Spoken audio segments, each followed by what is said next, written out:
Quando nós analisamos o contexto, me permita ser rápido, vou ser bem sucinto. Os irmãos observam que o capítulo 20 do Apocalipse é uma narrativa do apóstolo João acerca de uma visão. E a contundência deste capítulo é tão tremendo que ele é tratado em um contexto jurídico. Os irmãos hão de convir que João vai tratar dos privilégios daqueles que fizerem parte da primeira ressurreição, como também daqueles que posteriormente estarão no juízo final.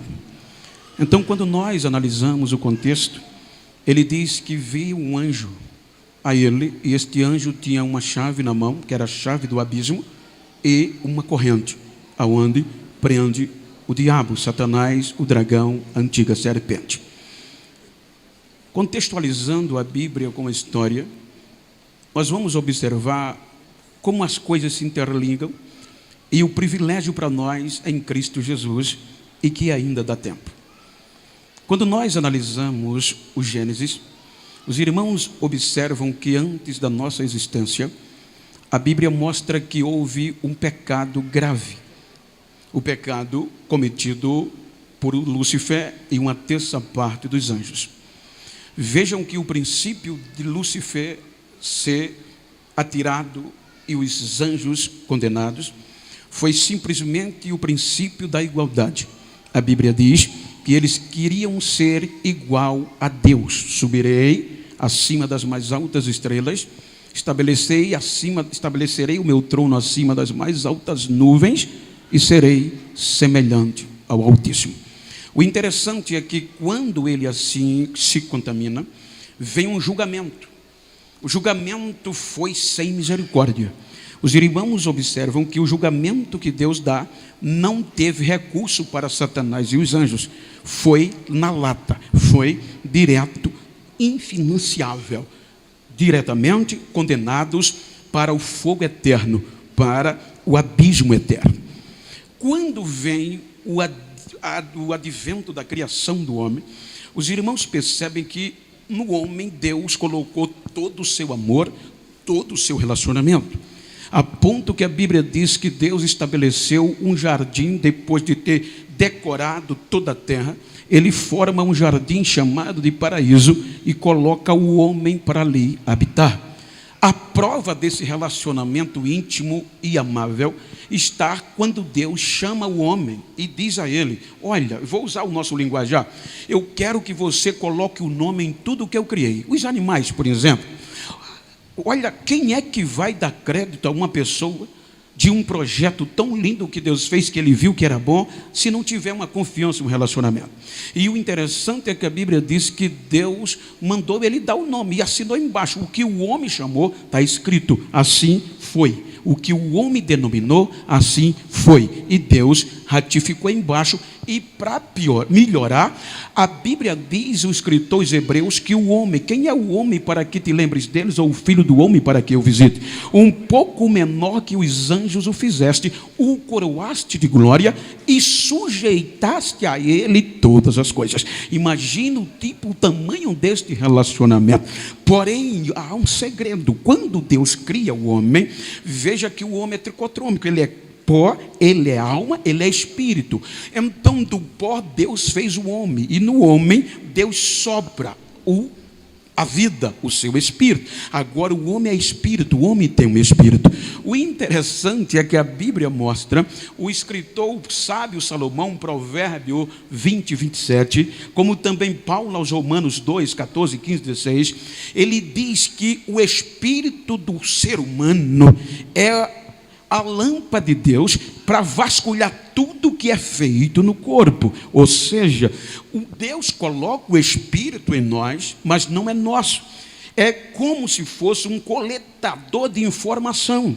E este coletador de informação foi Deus que colocou em nós, que chamamos de Espírito, conforme a Bíblia. E esse Espírito não é nosso, é de Deus. A ponto que o escritor aos Hebreus, no capítulo 12, ele diz o seguinte: quando ele diz, lembra do teu Criador no dia da tua mocidade, enquanto tem vida, porque quando isso acabar, quando esse copo, essa taça de ouro cair, se quebrar, morrer, quando a gente morrer, o pó volta à terra de onde veio, mas o Espírito vai para quem? Para Deus, que o deu. Então não é nosso, é dele. E ele colocou como uma caixa preta de um avião.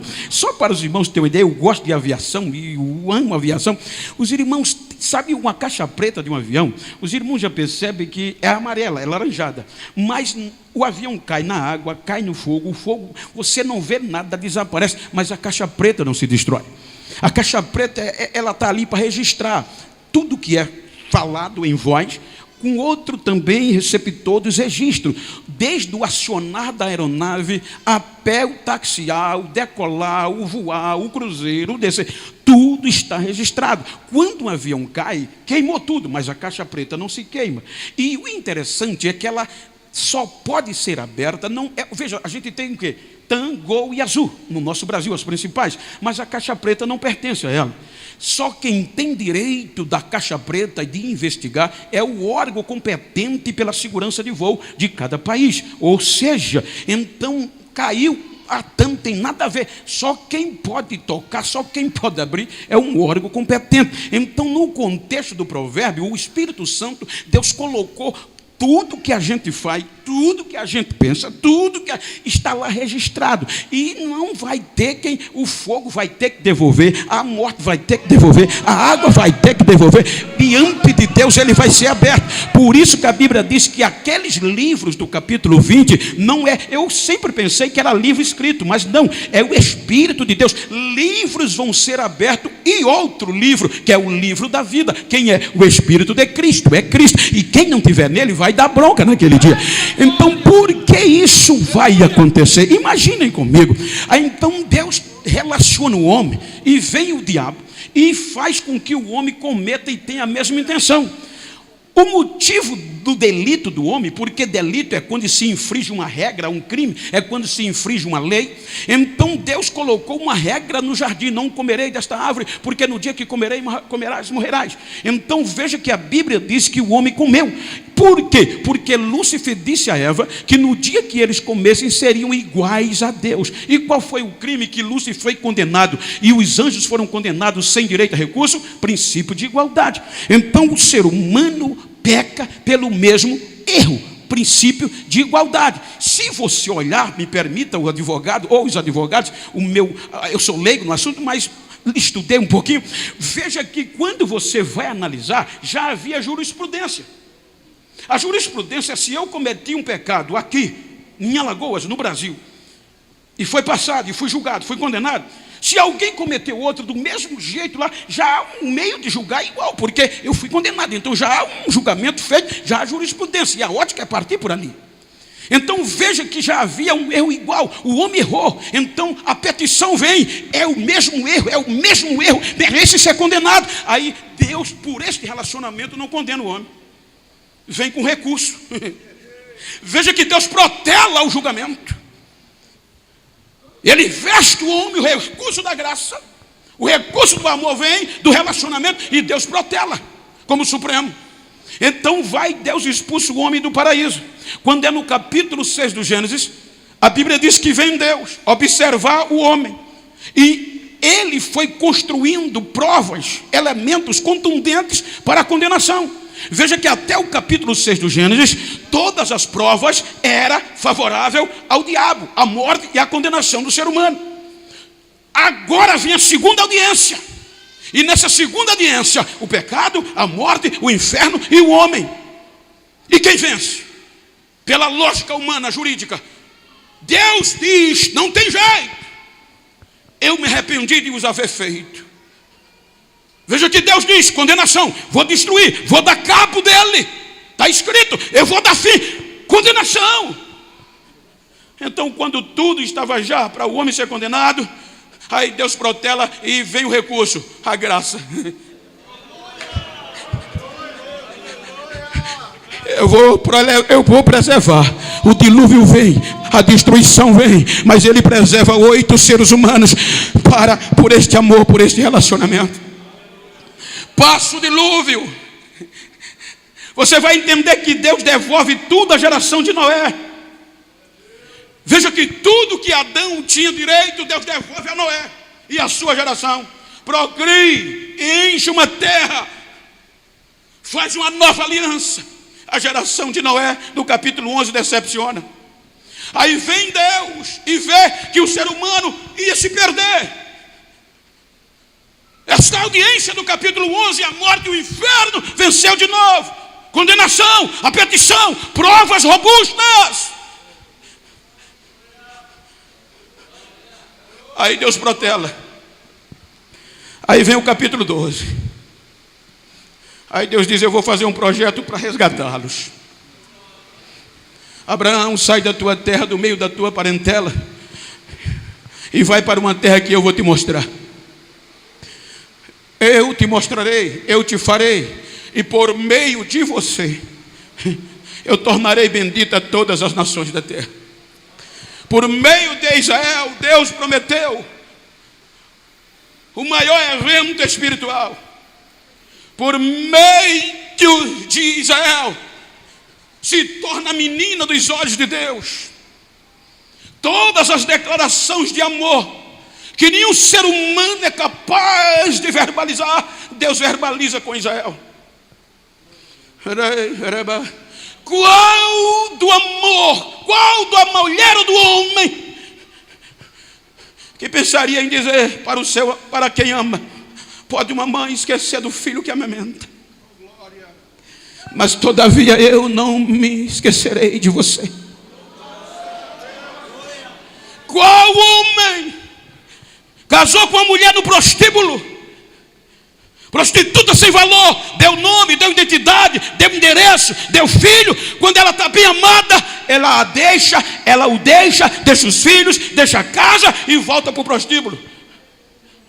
Qual homem que teria coragem de ir lá buscá-la e amá-la mais do que o que amou? Aí a Bíblia diz que Israel fez assim com Deus, e ele usou Uséia para fazer isso, e disse: quando Israel te perguntar que loucura é essa, você vai dizer assim: Israel, fez você comigo, você me traiu, mas eu te amo, eu te quero de volta, eu vim te buscar, volta-te para mim.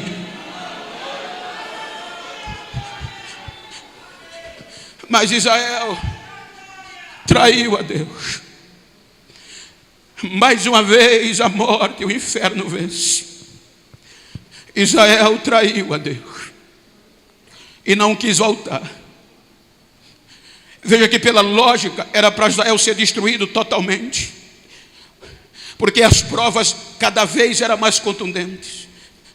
Aí Deus faz ele se tornar o bagaço, vai para o cativeiro. Quando ninguém acreditava mais, acabou, Deus vai lá e traz ele de volta. Usando Jeremias, disse: eu vou fazer uma nova aliança. Isso é que é amor, gente. Olha o que Deus disse: eu vou fazer uma nova aliança com a casa de Israel. Depois de ser traído, depois de ser deixado de lado, trocado por Baal, ele disse, mas Isaías 31, salvo engano: mas não vai ser aquela aliança que eu fiz com ele quando eu os tirei da terra do Egito, mas nesta nova aliança eu não vou precisar de que um justifique o outro, mas eu vou perdoar os seus pecados e deles não vou me lembrar mais. Olha o que é que Deus faz. Ele traz Israel do cativeiro, e Israel não é mais o mesmo. Veja que os últimos mensageiros do Velho Testamento, eles reclamam que até o sacrifício não era mais perfeito.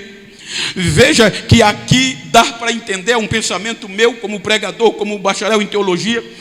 Quando nós observamos, é um pensamento meu, eu acredito, mas não está escrito, mas dá-se para conciliar, não é heresia. Veja que quando Israel chega ao cúmulo do absurdo, aí Deus resolve se calar. É o que nós conhecemos como período intestamentário, aquele período que Deus passa 400 anos, ou seja, se formos olharmos para o julgamento pelo contexto jurídico, veja que o acúmulo, as provas eram tão contundentes que chega ao Supremo Tribunal.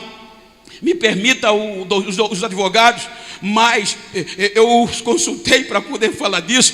Olha, quando nós observamos crime para chegar ao Supremo Tribunal, só o que está relacionado à Constituição ou de foro privilegiado. Os outros mais que chegam no Supremo, no superior. Então veja que o acúmulo do pecado, o grau do ser humano foi tão grande que diz João que arrolou grandes e pequenos em grandes, quem tinha foro, quem não tinha, quem constitucional não. Então todos foram envolvidos na condenação, e o livro foi escrito com a sentença na mão direita de Deus. Veja que quando João no capítulo 5 tem a visão, ele diz que viu uma porta aberta no céu no capítulo 4, e uma voz disse: sobe aqui. E quando ele subiu, ele disse o seguinte, que viu um trono armado. O trono fala de julgamento. E no trono ele viu um ser poderoso, cheio de glória, emendando com o capítulo 5, na mão direita estava escrita, selada por dentro e por fora, com 7 selos, e houve uma conclamação do Supremo: procurem no céu, procurem na terra, procurem debaixo da terra. O que? Alguém que seja digno de pagar a dívida, de justificá-los, alguém digno de quebrar os selos.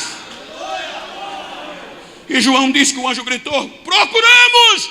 Ninguém foi achado digno de tomar o livro. Então agora a morte, o inferno e o pecado, isso acabou, não tem mais recurso. Aí ele traz o último recurso. Como pode? Deus amou o mundo de uma tal maneira. É o que Paulo, conjecturando, Filipenses, ele diz: vou conjecturar.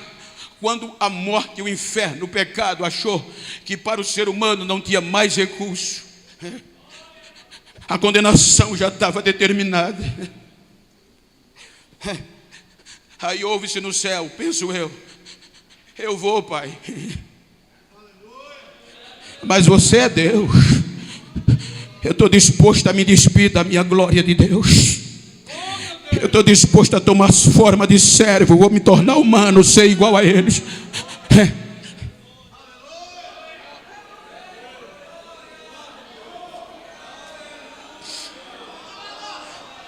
E descerei.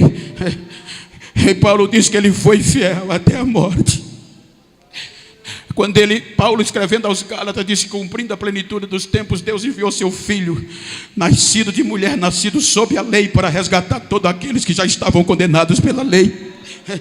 Ele vem, é rejeitado por Israel, e além de rejeitado, é aqui que entra, gente. Eles vão crucificar nos 2 piores viés da história. Eles usam a lei de Moisés e a lei romana.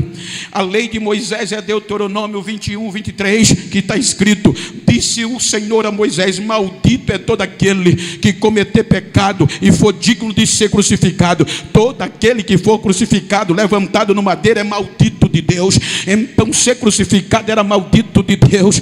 Então a Bíblia diz que cometer pecado, pelo outro lado, era a sentença romana, o ápice do absurdo, o mais caótico tipo de morte, o mais vergonhoso e o mais doloroso era a cruz. Então pegaram os 2 piores e crucificaram ele. Mas a notícia boa é que eles usaram a lei, mas Deuteronômio diz que aquele que cometer pecado e for pendurado no madeiro. Mas quando crucificaram, acharam que pela lei romana e pela lei de Moisés estava acabado, mas jogaram ele no sepulcro, humilharam, condenaram, sepultaram. Nos 3 dias, dá para imaginar, a morte cantava de galo, o inferno já cantava vitória, o pecado era quem dava força a eles, o homem estava condenado. Então dá para perceber que a morte vai vasculhar vida por vida, momento por momento, no Espírito de Cristo. A Bíblia diz que em tudo ele foi tentado, mas em nada ele pecou. Então a morte não achou um pecado que quisesse,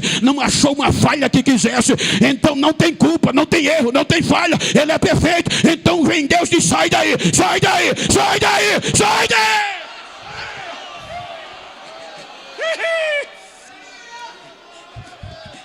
A pedra é removida. A ordem, a Bíblia diz que Deus o ressuscitou. Deus dá ordem: morte cai fora, inferno cai fora. Ele ressuscitou. E Paulo diz: portanto, diga comigo: portanto, agora nenhuma condenação a mais para quem está em Cristo Jesus. Dá para você dar glória? Eu nunca pedi isso, mas eu vou pedir agora. Dá para você dar glória só por isso?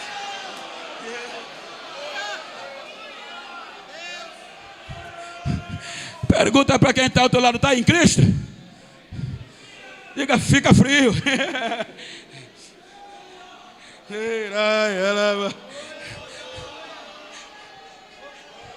Aí é que é a importância do arrebatamento.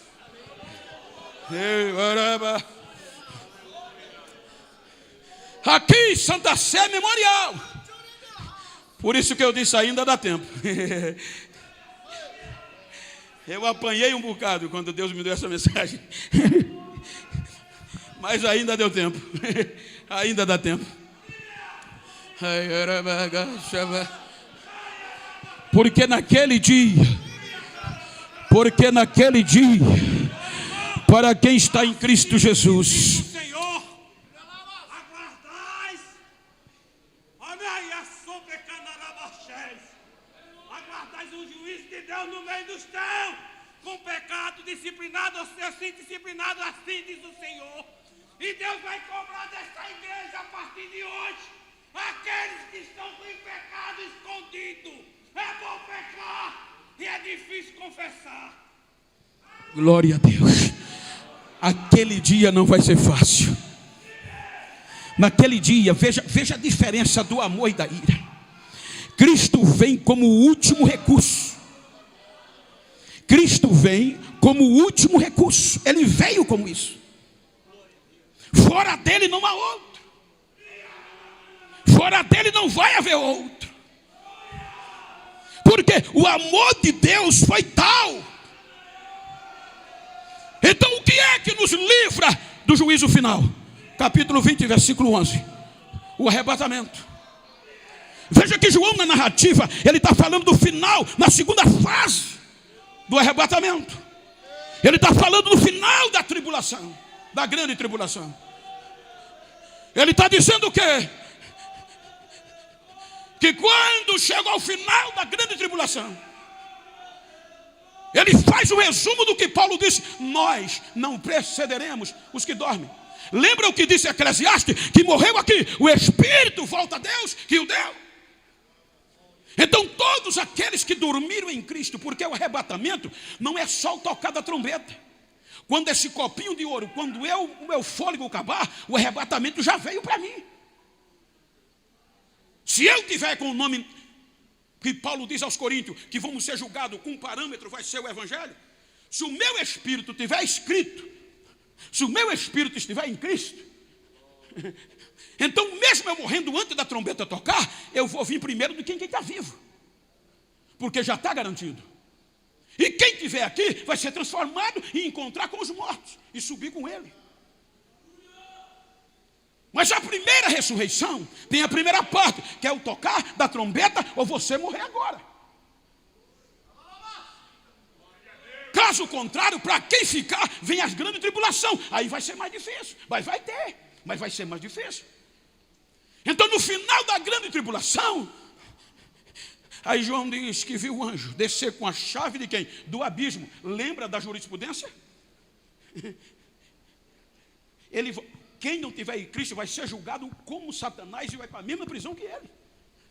Está escrito. Aí João diz que viu um anjo com a chave na mão. E a chave de onde? Do abismo, o lago de fogo. E uma corrente. E com essa corrente ele prendeu por 1000 anos a serpente, o antigo dragão. O dragão, a antiga serpente, Satanás. E ele diz que nesta ressurreição nem todos os mortos ressuscitaram. Mas só aqueles que ainda o nome, mesmo não dobraram-se diante da besta, não aceitaram o seu selo, e o nome estava escrito no livro. Veja a contundência que ele diz do arrebatamento, gente. Isso aqui não é brincadeira não, é coisa séria.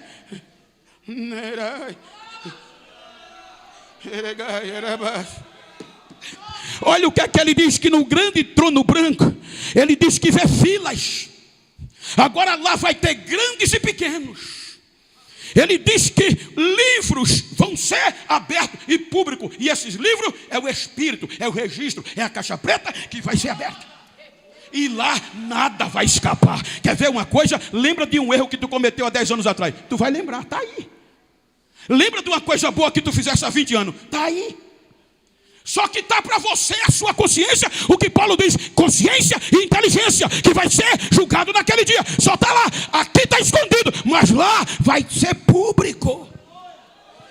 Ah, mas eu pregava bonito, eu vou ter que me ajeitar, senão eu estou na fila lá. Ah, mas eu cantava que arrepiava, eu vou ter que me endireitar, senão eu estou lá. Ah, mas eu era maestro, eu tocava isso, eu fazia isso, eu evangelizava. Mas se não tiver no arrebatamento, acabou, não vai estar lá. Então olha para quem está ao teu lado e diga, vamos sim, nós vamos estar fora da fila.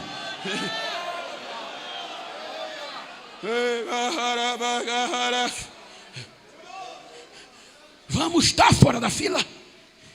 Olha a contundência. Bem, olha o que nós lemos. Bem-aventurado, feliz